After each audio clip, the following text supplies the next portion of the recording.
come in. Hello, Professor. I have some questions about the paper that is due next week. Do you have time right now to help me? Of course, Rick.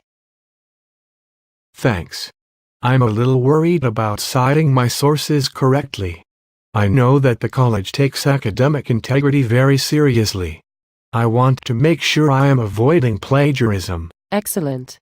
I'm really glad you came in for help now. So I used to think I knew a lot about how to do citations, but I've been hearing some strange things in the dorm lately and I just wanted to check to make sure. What kind of things have you been hearing? Well, this one student said that as long as you put your sources in your works cited list, you don't have to include any citations in the paper itself.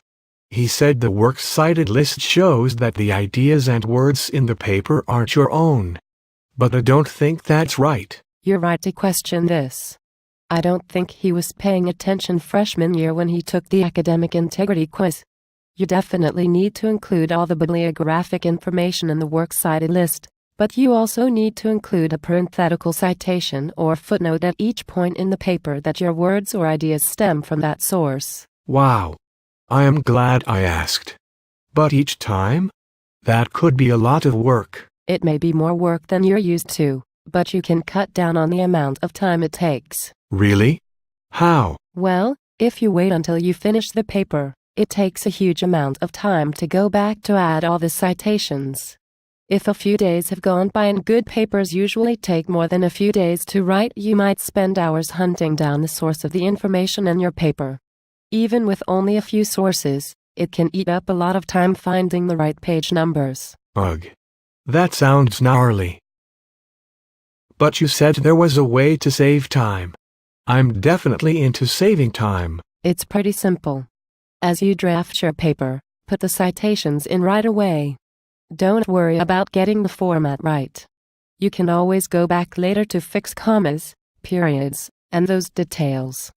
But put the author's name and page number in right away. Well, I guess that makes sense. But sometimes I get on a roll writing and don't want to stop. I understand that. But if you get in the habit of adding the citations as you go, you'll notice it won't slow you down a bit. It just takes practice. Okay, so rule number 1. Citations plus work cited. Always. Oh, and put them in right away. Bravo. I did hear some other odd things. Can I ask you another question? This one is about quotation marks. Sure.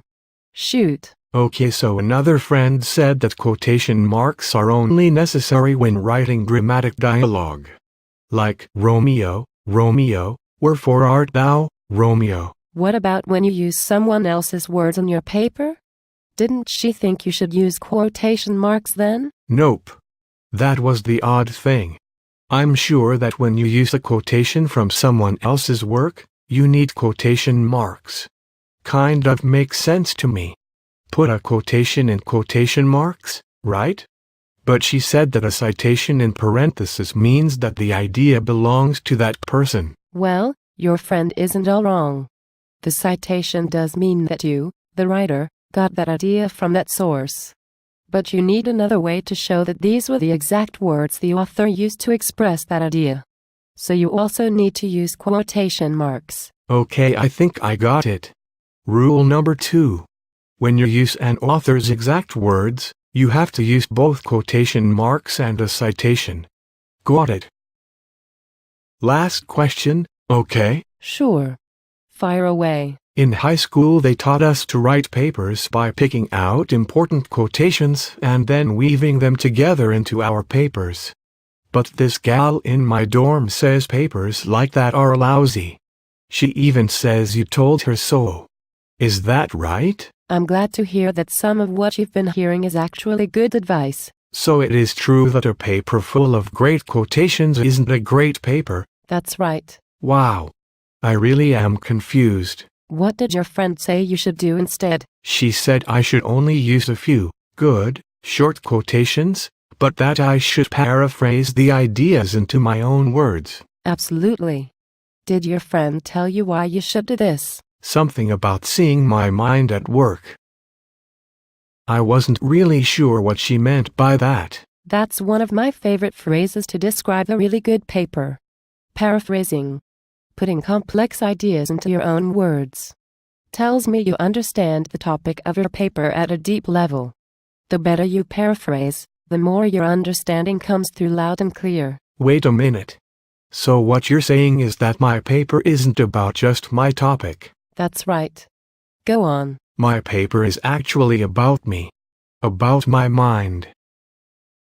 About what I understand. Bingo. Wow. I never thought of papers that way before. Kind of makes me more excited to do this assignment. So how then do all those citations fit into this idea? If the paper is about me, then why do I need to include citations? Great question. Here's the answer. You are not an island.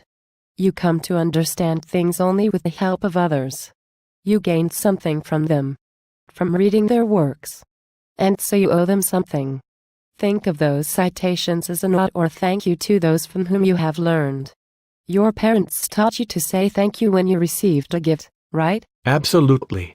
They even made me write a thank you card before I could spend the cash. But it sure would be nice if the works cited could just be one big thank you card at the end of the paper. Definitely would be easier. No pain.